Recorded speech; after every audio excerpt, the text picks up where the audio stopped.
Hello student, आज हम exercise 9.1 के लिए क्वेश्चन नंबर 6 जो है वो डिस्कस करेंगे।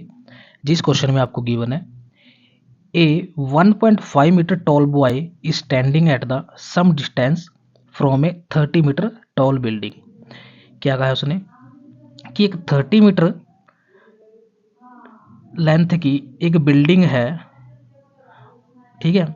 उस बिल्डिंग से कुछ डिस्टेंस पे एक 1.5 मीटर लेंथ वाला एक लड़का खड़ा हुआ है, ठीक है ना। तो इनके बीच में कुछ डिस्टेंस है, वो बताया उसने क्वेश्चन में, लेकिन डिस्टेंस की वैल्यू नहीं बताई कितनी है, लेकिन डिस्टेंस है, ठीक है ना बात।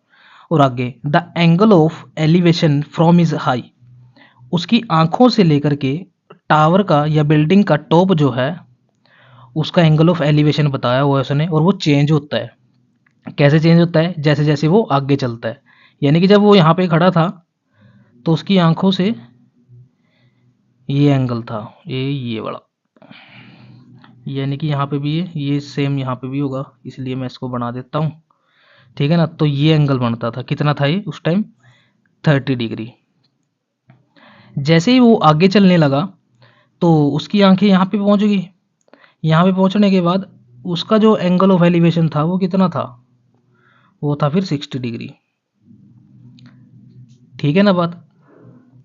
तो उसने कहा है कि इन दोनों के बीच का डिस्टेंस बता दीजिए, बिल्डिंग और लड़के के बीच का, ठीक है। और जिसमें उसने कहा है कि जो बिल्डिंग की लेंथ है वो टोटल कितनी है? 30 मीटर, ठीक है ना बात। इसको नाम दे देते हैं ए, ये हो गया बी, ये हो गया सी, डी, ई, ये हो जाएगा एफ, ठीक है ना। तो ये पूछा उसने डिस्टेंस आपके इनके बीच का। अब दोबारा से, अब एक बात बताओ प्यारे बच्चों, अगर ये लड़का, इसकी अगर लेंथ 1.5 मीटर है तो ये बिल्डिंग के साथ भी तो इंक्लूड करता होगा कहीं ना कहीं। अगर क्योंकि बिल्डिंग के सामने खड़ा हुआ है, तो मैं अगर 30 में से बिल्डिंग की लेंथ, इसकी लड़के की लेंथ माइनस कर दूं, 30 माइनस 1.5 अगर मैं माइनस कर दूं तो 28.5 मेरे पास आंसर आ जाएगा, जो मेरे पास एक्चुअल में ए बी की लेंथ आ जाएगी। यानी कि अगर मैं लिखना चाहूँ तो लिख सकते हैं द एक्चुअल, एक्चुअल मतलब कि हम जो क्वेश्चन सॉल्व करने के लिए निकाल रहे हैं, एक्चुअल में तो वैसे 30 मीटर ही है उसकी लेंथ, लेकिन अगर क्वेश्चन सॉल्व करना होगा हमें इसकी आंखों से यहाँ तक, तो उसकी लेंथ हम बना लेंगे, क्योंकि यहाँ तक तो लड़के की लेंथ भी जो है वो माइनस हो चुकी है। तो the actual length of building कितनी हो जाएगी प्यारे बच्चों? हो जाएगी 30 माइनस में 1.5, दैट इज 28.5 मीटर, ठीक है ना बात। अब मेरे को पता लग गया कि जो ए बी की लेंथ थी वो कितनी है? 28.5 मीटर। अब यहाँ से क्वेश्चन सॉल्व करेंगे हम, ठीक है ना। मेरे को बताना है डिस्टेंस, तो मैं सबसे पहले क्या करूँगा, मेरे को अगर बेस बताना है और मेरे को एंगल दिया है और मेरे को परपेंडिकुलर दिया है तो मैं इजीली निकाल सकता हूँ पंडित बद्री प्रसाद वाले फॉर्मूले से। तो मैं ट्रायंगल लेता हूँ, from triangle A B F, ठीक है ना। ए बी एफ में मेरे को निकालना क्या है? B F, B F upon में गिवन क्या है? ए बी, कितना हो जाएगा? बेस अपॉन परपेंडिकुलर को टेंजेंट 60, ठीक है ना बात। तो यहाँ से अगर मैं बी एफ की वैल्यू निकालूँ तो ए बी की वैल्यू कितनी हो जाएगी? 28.5 इधर चली जाएगी, और कोटेंजेंट 60 कितना होता है? 1/√3। लो जी, ये आ गई बी एफ की वैल्यू, ठीक है ना। अब दोबारा से एक काम करते हैं, अब मैं ट्रायंगल लेता हूँ, ट्रायंगल ए बी ई, इसको इक्वेशन नंबर 1 बना लो। तो from triangle A B E, A B E, A B E, इसमें एंगल कितना है? अब 30 डिग्री है, तो उसके लिए क्या करेंगे?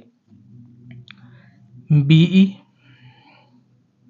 हमें निकालना है, और हाइट हमें गिवन है ए बी, कितना हो जाएगा? बेस अपॉन परपेंडिकुलर को टेंजेंट 30, क्योंकि अब 30 के लिए काम कर रहे हैं। तो बी ई अपॉन में ए बी की वैल्यू कितनी थी? 28.5, उसको मैं इधर ले जाता हूँ, और कोटेंजेंट 30 कितना होता है? √3। लो जी, ये आ चुकी है। लेकिन उसने ये पूछा है क्वेश्चन में कि find the distance he walked toward the building, कि उसने उस बिल्डिंग की तरफ जाते हुए कितना डिस्टेंस कवर किया, तो ये डिस्टेंस पूछा उसने ई एफ। अगर जनरली मैं बात करूं, ई एफ किसके इक्वल होगा, जब मैं पूरे बीई में से एफ बी माइनस कर दूं या बी एफ, क्योंकि बी एफ निकाला तो बी एफ लिख देंगे। ये एक्चुअल में जो उसने डिस्टेंस कवर किया चलते हुए, तभी तो उसका एंगल चेंज हुआ ना। तो ये है, इसको इक्वेशन नंबर 2 बना लो, ठीक है ना। तो इस फॉर्मूले में वैल्यू पुट करते हैं और आंसर निकालते हैं।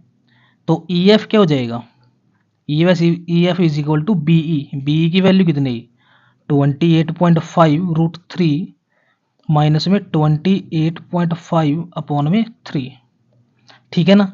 वैसे तो जनरली मैं आपको बताऊं, इसका रैशनलाइज करना पड़ेगा क्योंकि डेनोमिनेटर में है, ठीक है ना बात। तो देखते हैं, ये ऐसा करते हैं, सिंपल क्वेश्चन निकालते हैं। इसके नीचे क्या है, हालांकि 1 है, तो इसका एलसीएम ले लीजिए, कितना आएगा √3, ठीक है। यहाँ कितना रह जाएगा 28.5, जब एलसीएम लेंगे तो 1 √3 जा 1 √3, तो उसके साथ ये मल्टीप्लाई होगा तो 3 बच जाएगा, ठीक है।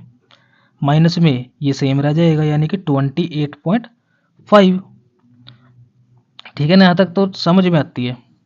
ऐसा करो, अब इजी बनाने के लिए, इजी बना रहा हूँ मैं आपके लिए क्वेश्चन, 28.5 कॉमन ले लो, ले लिया। अब क्या करो, यहाँ पे कितना रह गया 3, यहाँ पे कितना रह गया 1, 3 - 1 2 अपॉन में √3, ठीक है ना बात। तो अब क्या करेंगे, इसको मल्टीप्लाई कर दे, ये हो जाएगा 28 2 जा 56, और एक ऐड कर देंगे 57 अपॉन में √3, ये आंसर आ गया प्रॉपर। इसको अब रैशनलाइज करो, रैशनलाइज किया तो नीचे तो हो गया आपका,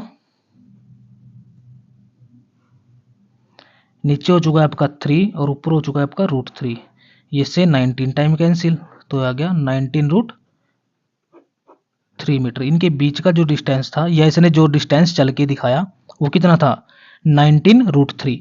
लेकिन अगर वो आपसे पूरा डिस्टेंस पूछ लेता कि पूरा डिस्टेंस कितना है, तो बी की वैल्यू बता देते, कितना था 28.5 √3, ठीक है ना बात।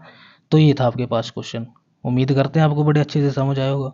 तो प्लीज़ वीडियो को लाइक करिए, चैनल को सब्सक्राइब करिए और अपने फ्रेंड्स के साथ भी शेयर करिए। Thank you so much for watching a video.